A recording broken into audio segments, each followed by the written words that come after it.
being a part of a team that is in a rebuilding process and it's going toward the right direction, it's a privilege for me.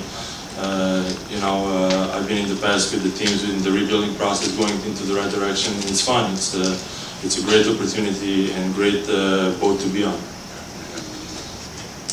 Chris Banks from Court Credit. Welcome back to the NBA. My question to you right here. Oh, sorry. Are you going to be recruiting your good friend Kobe Bryant to the Knicks next summer?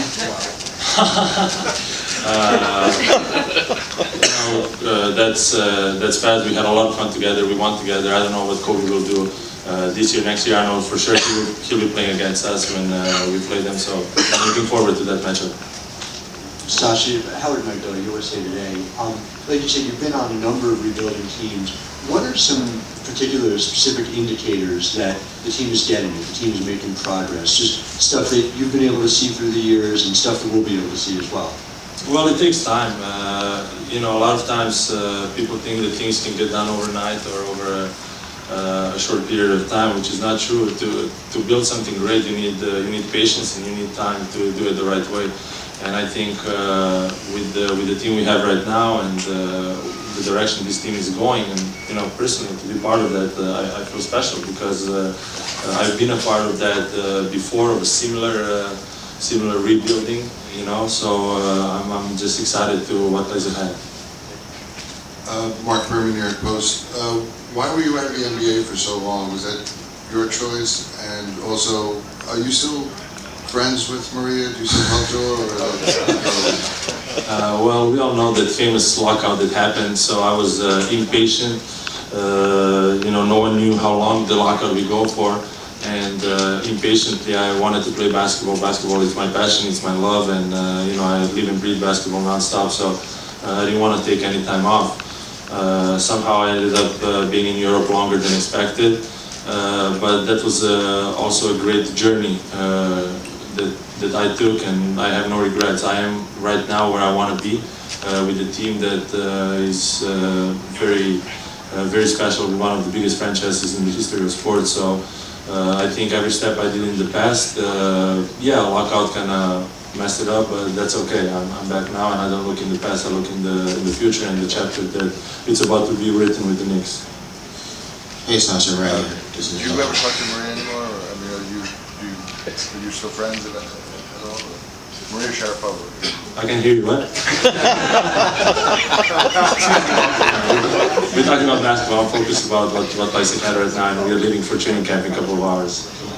Hey, Sasha, right here. This is Arden from AST Radio, right here. To my right or left side? Okay, sorry. Hey, this is Arden from AST Radio. Just wondering, as somebody that's been playing professional basketball for over 10 years, what is your mindset at this point? How are you getting prepared for games and even, getting the motivation to work out because you have been playing for quite some time now? Well, like I said, I live and breathe basketball. Basketball, it really is my first love and my biggest passion. And I think that, I had a dream when I was a kid to play in LA, to win the championship, and I realized that dream. And then when you get one, you want to get another one because, the journey, the sweat, everything you did in the past to get to that point. So what the professional athletes are, if I can speak on behalf of most of them, are dreaming about and working for is to go to the top of the mountain, and the top of the mountain is beautiful. And every time you wake up, the destination, but the journey, it's not easy. So I love challenges and I love to work hard. So I just want to play until I can, and I'm enjoying it so far. Hey Sasha, how you doing? Stuff from the Pure Sports NY. So I'm wondering, how did the process go in recruiting you to get here? Did Phil call you personally, or how did that process? It went through my agent. Obviously, they followed me when I was in Europe. Had a pretty okay season overseas, and knowing that there were teams in the NBA that wanted me back, I just knew where I wanted to be. So it went everything through my agent. And did you have some options? Yeah, I did have some options, but once that came in, there was no other option because that's really something that I wanted, and that doesn't really matter right now. But I'm happy to be here. Sasha, Bruce Beck, WNBC TV. From your experience, does this team have the pieces in your mind? Does this team have the components to be a winning team this year? I think we are on the right track. We are obviously starting the training camp right now, but We had a lot of players here 3 weeks before the camp. That tells a lot. You know, like I said before, the teammates and myself, we were 3 weeks here working really hard, and that's a good indication that we wanna give our everything we have for what lies ahead. So we'll see how far we can go. Sasha, Daryl Joyner, right in front of you, Pix 11. You're a two-time NBA champion with the LA Lakers. You've won championships with the Triangle. A lot of critics are saying the Triangle is out of date. Your point of view on the Triangle, is it still viable in today's NBA?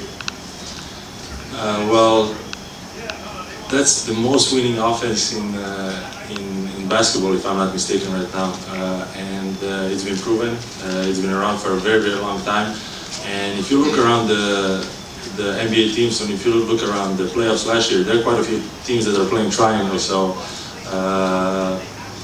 I don't want to say what's out of date or what is not, but it's one of the winning offenses, and I'm very excited and privileged to be a part of it and to be able to write the next chapter with the triangle offense.